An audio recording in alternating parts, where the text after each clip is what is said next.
What's up, guys? We have a trade to announce. So the Montreal Canadiens acquired Tanner Pearson, a 2025 third round pick from Vancouver, and they sent Casey DeSmith to the Vancouver Canucks. We're all awaiting this trade to happen. There was a logjam in terms of goaltending with the Montreal Canadiens. They had Montembeault and Allen, and just adding DeSmith, a part of that Erik Karlsson three-way trade that Montreal was involved in, where they traded away Mike Hoffman and Pitlick. They acquired Petrie and DeSmith. Now Petrie and DeSmith are playing with two other teams. Petrie with Detroit, playing in his hometown, and you have Casey DeSmith going to Vancouver, backing up Thatcher Demko. So, in terms of the trade, I honestly think this is an awesome asset management move. If you look at the you know since the Erik Karlsson trade, Montreal has acquired a 2025 second round pick from Pittsburgh, 2025 third round pick from Vancouver, a 2025 fourth round pick from Detroit. They acquired Tanner Pearson, who is on his last year of his contract. He's back from an injury, so he was removed off LTIR, and Vancouver needed to shed some cap space, some contracts to clear some cap space, and that's exactly what they do here. They add Gustav Lindstrom. They pay 2.3 million for Petrie's contract, and they add a local prospect in Nathan Laguerre. So, what are your thoughts, Zach, on this deal? I think it's a great deal for Montreal, in my opinion. And in Vancouver, they get a more experienced goaltender, even though I thought that Silavos or Spencer Martin would have been great backup options for Vancouver. Well, I think Ken Hughes is continuing with his philosophy of let's stockpile draft picks. They made the initial trade for Jeff Petrie with Pittsburgh, and they acquire a second-round pick, and then trading that player and retaining half his salary to Detroit, and they get another pick in return.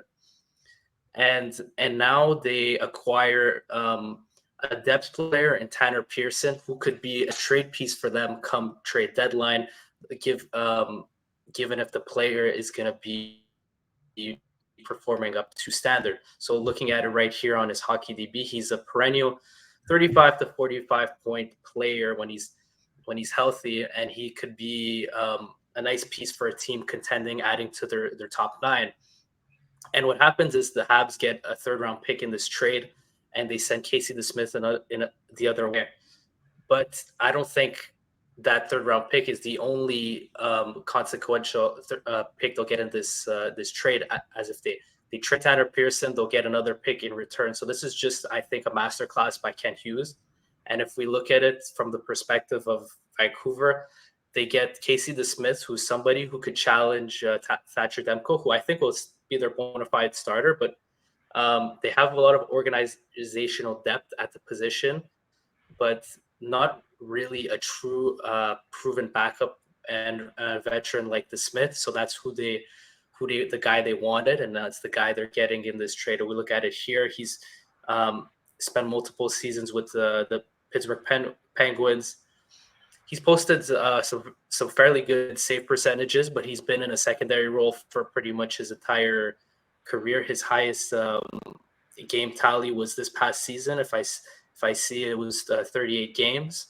So he could be the 1A for Thatcher Demko that they were looking for. And I think this is a trade that works for both clubs, but I think it works better for the Montreal Canadiens because they get the player in return who's going to be a potential trade piece for them, and they get the third round pick. Yeah, and I totally agree with what you said. And just to add to that, at 3.25 million for the remainder of this year, he becomes another trade asset for the Canadiens heading into this year's deadline. So everyone was saying that a lot of the older guys were traded, so the Canadiens are slowly or quickly becoming a very young team. So they're not going to have as many trade assets. But now you have Tanner Pearson that's added to the list. There's still guys that are being thrown around like David Savard, Christian Dvorak, but he's not healthy right now. You have Joel Armia as well, and maybe, just maybe, a guy like Brandon Gallagher, if they could get the money to work in terms. If they could move that contract. Yeah. That Gallagher contract is every year it looks like it's more of a disaster, and the player has been steadily declining now. But I also wanted to note that you add Tanner Pearson, and I don't know exactly where he'd fit in the lineup and who'd you prioritize getting game time, because if you look at it, you just showed it on the screen, and now the Habs have a lot of depth. They don't necessarily have the high-end players. That's why they're not a contender, but they have a lot of depth at the forward position. And I'd like to think that Tanner Pearson would come in and get the playing time they need to really showcase him. But we'll have to see what they do. I don't know what you think, but um, I don't know if Yoel Armia or Brendan Gallagher, after another year, will maybe be candidates for a buyout, which would help that problem for them in the long run. So I don't know how they're going to go about this. I would assume because um, of the trade they just made, that Tanner Pearson is a lock. Average training cap or not, this guy is going to be in the top 12 more nights than not. Yeah, so in terms of Christian Dvorak, he's not going to be there starting night. He's not healthy right now. He's going to be missing the first 2 months of the season, if I'm not mistaken. So there's a spot that's open there. But you would think a guy like Jesse Ylonen, who just signed the new deal and was playing a chunk of Habs games last year, would make the team. But if he doesn't make the team, he gets sent down to Laval. But he's going to have to require waivers. There's also a guy like Michael Pizzetta, who's not included on this roster right now, that he's going to be wanting to fight for a roster spot too. Even though I think he's a great player and they re-signed him for 2 years, his spot's not guaranteed. The way that Raphael Harvey Pinard played last season with so 100%. many injuries, I think he's guaranteed a spot. You add Alex Newhook as well. He's going to be there. A lot of the guys from last year are injured. Caulfield, Slavkovsky, they're back. Monahan, add that to the list as well. Obviously, in an ideal world, you try to move Armia, and according to Frank Saravelli, the Habs have plenty of cap room. They don't need to place Carey Price on off-season LTIR in order to make the transition work. But then there's other people, such as Cap Friendly, saying that the Montreal Canadiens' current cap situation would again suggest that there are likely more trades to come for the Habs between now and 5 p.m. on October 10th. So Pearson can maybe be flipped. Maybe we could see Armia being traded. There's, the whole reason why they didn't re-sign guys like Garyanov or Drouin, even though maybe there was better players on this team and in their farm system, and that's why they got let go. A big reason was because there was a logjam in terms of forwards. So, and you're having rookies, talented rookies, probably one of the best rookies that they have in a very long time, in guys like Sean Farrell, Riley Kidney, for example, in terms of Joshua Roy as well. You would like to see those guys make the lineup, but now what you got, you get rid of Hoffman as well. You get rid of Pitlick. You're getting rid of all these forwards, but then you're bringing in a guy like Pearson. So some people are scratching their heads in terms of why acquire a guy like Pearson. At the same time, we did get a third-round pick in 2025, and we got rid of DeSmith, who was not going to start the season in Montreal. So that's kind of the minus in terms of this trade, but I understand the long-term result, and it makes a lot of sense because you could always flip Pearson, and he's on an expiring contract, right? So honestly, I think both teams get what they want, and I think the reason why they're not going to roll with Martin and Silivos is because Silvo, sorry, is because Vancouver did have them play a couple of games last year when Demko was injured, and I think they just didn't impress enough. And like you were saying, DeSmith adds stability, he adds NHL experience, and Vancouver's going to want to compete this year. They bought out Ekman Larson as well. Pearson is off the books as well, so they're creating a lot more cap space. And ultimately, the main goal here is to sign Elias Pettersson to a long-term deal because his contract is going to be up soon. Yeah, and just to go back to the Canadians, I know teams have different philosophies on how they want to treat their young players. But the message you're sending, acquiring Tanner Pearson and having Sean Monahan re-signing as another example of a veteran player coming back and potentially being a trade piece, is the guys like the Harvey Pinards who need their game time, the guys like the Yelonens and the other guys that you mentioned who are probably going to impress in camp because they're just scratching at the surface now.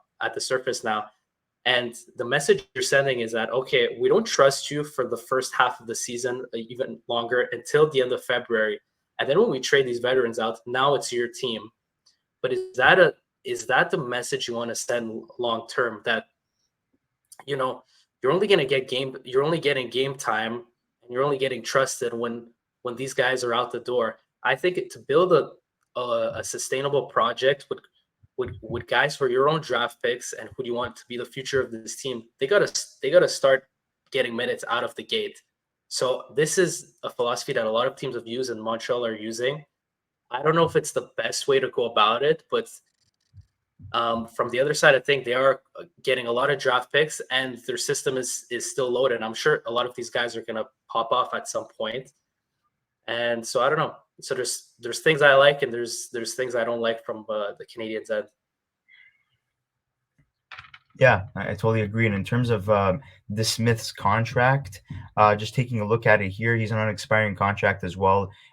He's only being paid $1.8 million until the end of the season. So let's say if Vancouver doesn't make the playoffs again, they could always call up, one of the goalies I mentioned before from the AHL, and DeSmith could be traded to a contender come trade deadline. So I mean, he's also an asset for Vancouver too. But I think at the end of the day, the Vancouver Canucks are gunning to make the playoffs this year. I think they've had a pretty solid offseason, and they made a lot of great moves.